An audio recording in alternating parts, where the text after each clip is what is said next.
नमस्कार, मेरा नाम आलोक है। आप लाइव स्ट्रीज देख रहे हैं। अगले साल लोकसभा के चुनाव हैं।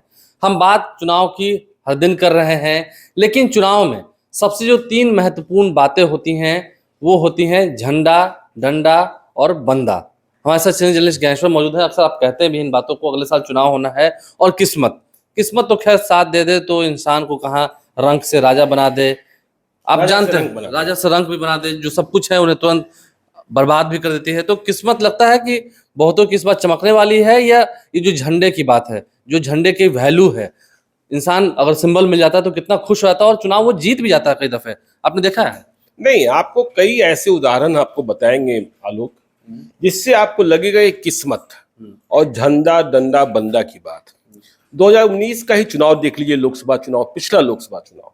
अब तो 2024 की ओर हम बढ़ रहे हैं। कैसे कैसे लोग चुनाव जीत गए, ऐसे ऐसे लोग चुनाव जीत गए जो घर बैठे हुए थे, चुनाव लड़ने की कोई उम्मीद ही नहीं थी। ऐसे लोग चुनाव जीत गए जो विधानसभा का चुनाव हार गए और लोकसभा का चुनाव जीत गए।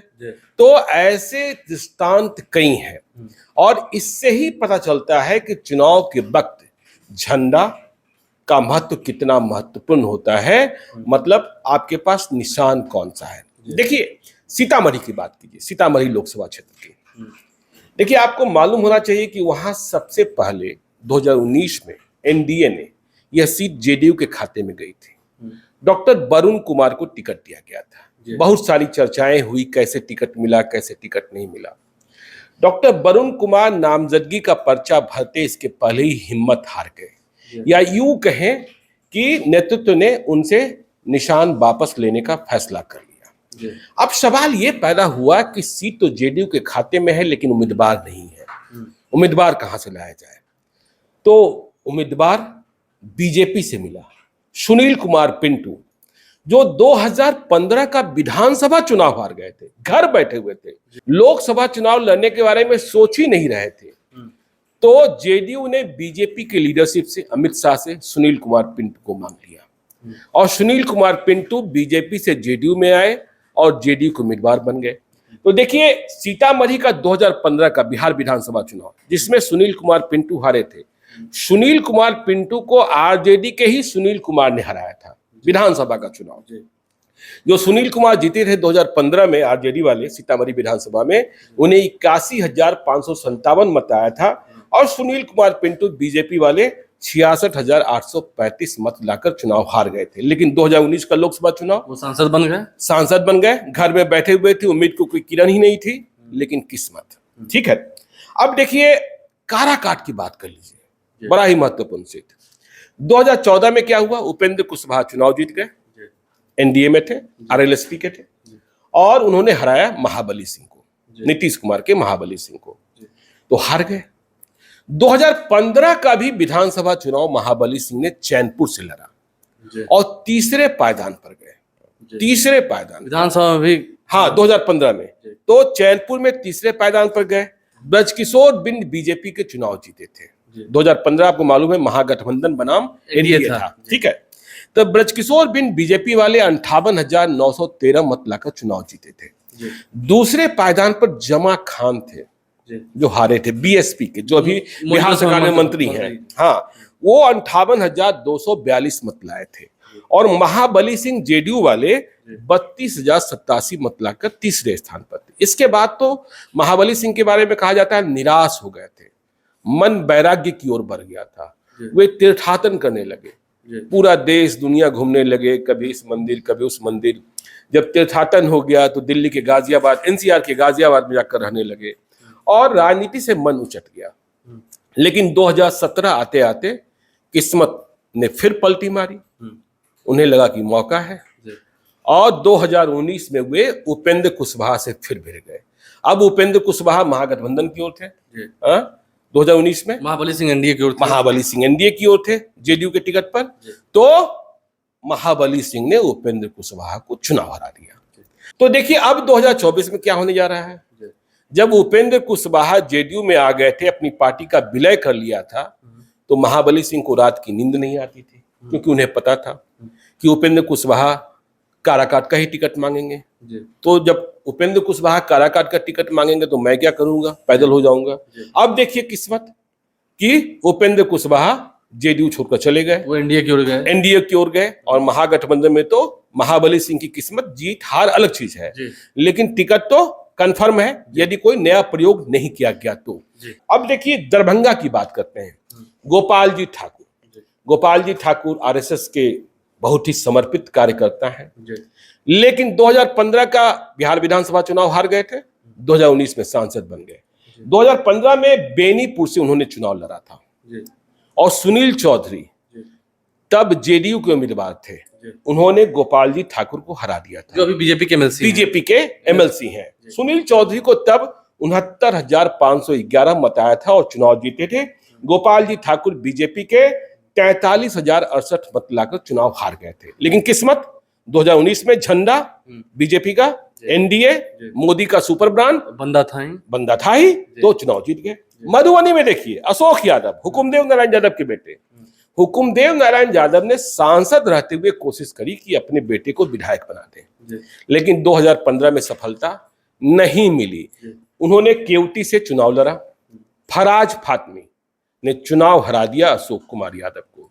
फराज फातमी आरजेडी के प्रत्याशी थे, उन्हें 68,601 मत आया, और अशोक कुमार यादव बीजेपी वाले 60,771 मत लाकर चुनाव हार गए।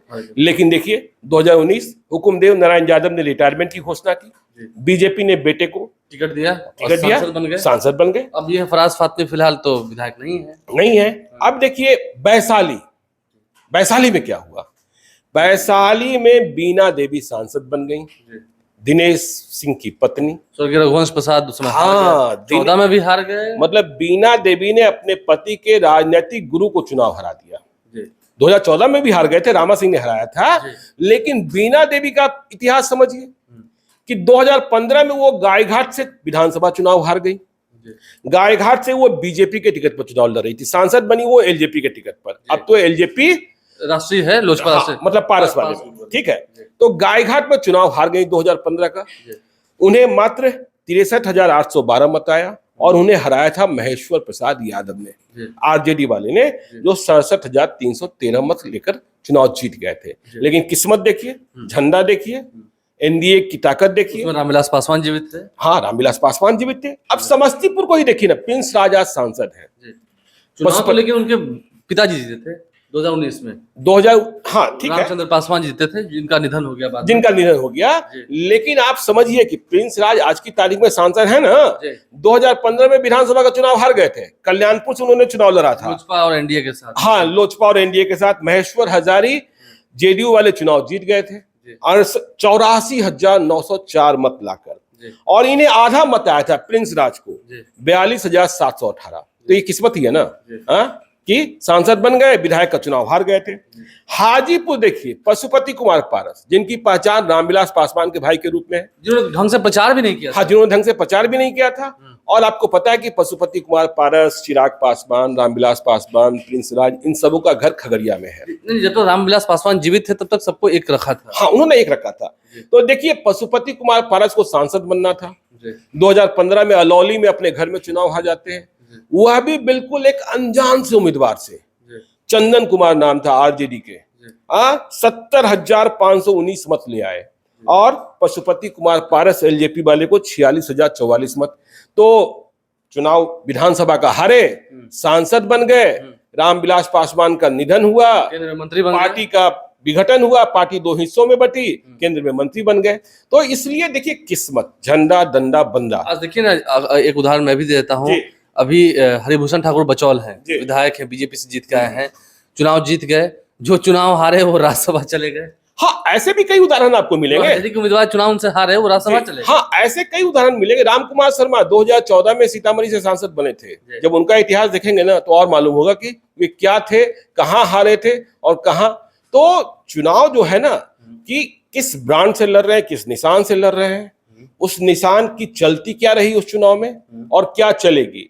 तो इसलिए यह बात कही जाती है कि जितना नीचे का चुनाव होता है ना, वो और कठिन चुनाव होता है। मुखिया का चुनाव हारने वाला व्यक्ति भी सांसद बन सकता है, इस बात को समझ लीजिए। और सांसद बना हुआ व्यक्ति यदि चाह ले कि मुखिया हम बन जाएं तो बड़ी मुश्किल होती है। आपने देखा ही, जो चुनाव हो रहे थे पंचायतों की, तो रोज खबरें आ रही थी, कभी इस सांसद की बहू हार गई, मंत्री की माँ हार गई, मंत्री की माँ हार गई, किसी मंत्री सांसद की पत्नी हार गई। तो ये किस्मत किस्मत है। हाँ, और फिर वही बात है, झंडा, डंडा और बंदा, हाँ बिल्कुल, जो इन तीनों के साथ हैं और किस्मत अगर साथ है तो फिर जो व्यक्ति पाताल लोक में भी है हाँ। उसे स्वर्ग आने में समय नहीं लगता है। और कौन नहीं जाना चाहता है सदन? अगले साल लोकसभा के चुनाव होने हैं, उस ठंडे घर में कौन नहीं जाना चाहता है? बिल्कुल। अब सुनील कुमार पिंटू को देखिएगा, वो तो मूल रूप से बीजेपी के हैं, कल नीतीश कुमार के साथ बैठे हुए थे, बैठे हुए थे ना, जेडीयू कार्यालय में। लेकिन आगे क्या होता है ये समझने की बात है। देखना होगा। हमारे चैनल को सब्सक्राइब कर लें, साथ साथ फेसबुक पेज भी लाइक करें। हमारे चैनल को आपने बहुत प्यार दिया है, ट्विटर हैंडल पर भी जरूर लाइव सीरीज को फॉलो करें, ताकि ये जो लोकसभा चुनाव से पहले हम विश्लेषण कर रहे हैं, हर सीट को लेकर विश्लेषण करेंगे, उम्मीदवारों को लेकर भी विश्लेषण करेंगे, किसने कितना काम किया है आने वाले समय में सब बताएंगे। हमारे चैनल को सब्सक्राइब कर लें, साथ साथ फेसबुक पेज भी लाइक करें। धन्यवाद।